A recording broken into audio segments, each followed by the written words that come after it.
Я хочу сейчас предоставить слово заслуженному артисту Республики Крым Дилавер Раби Кирович.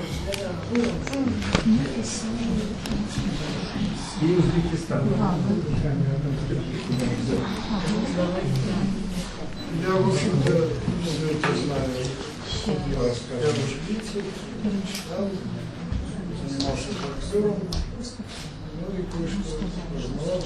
В Крыму было, насколько я знаю, несколько интерпретаций. Предыдущий исполнитель пел именно о 44 году. Я бы хотел спеть одну песню, мне кажется, она тоже подходит сюда.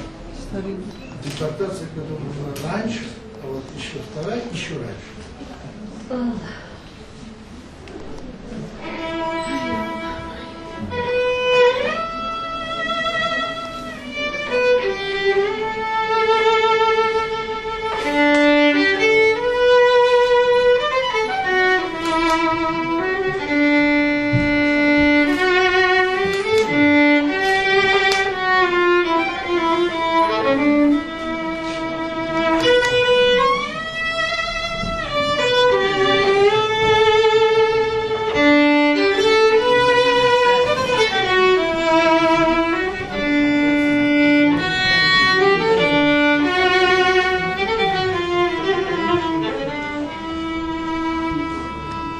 Sudan aytılı dostlar şatan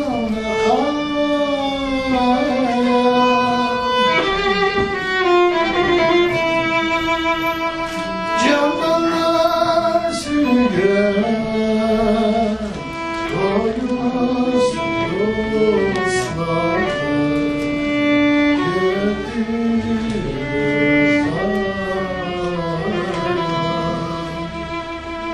canlar sünger koyunuz dostlar gittiniz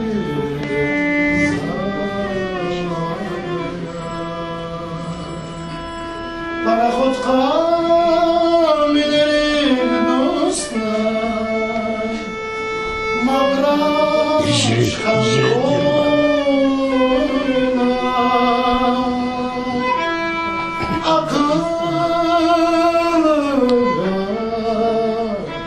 Oyunday dostlar, ahmakka oyunlar, akılga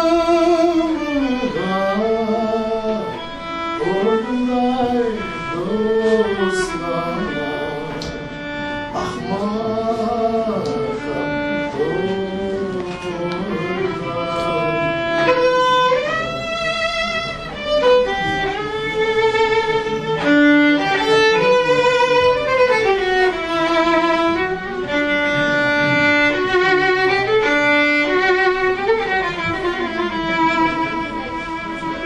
Kırım'dan getirir dostlar kapını çekler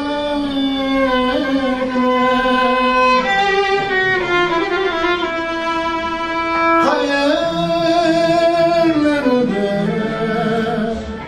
yürümez dostlar kalemde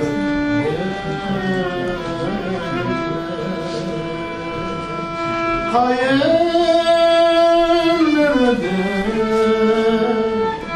yürümez dostlar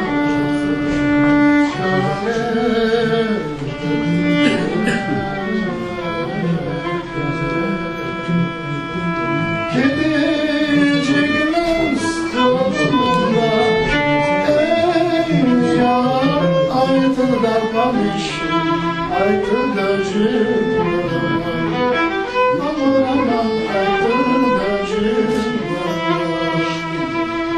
padişahım nerede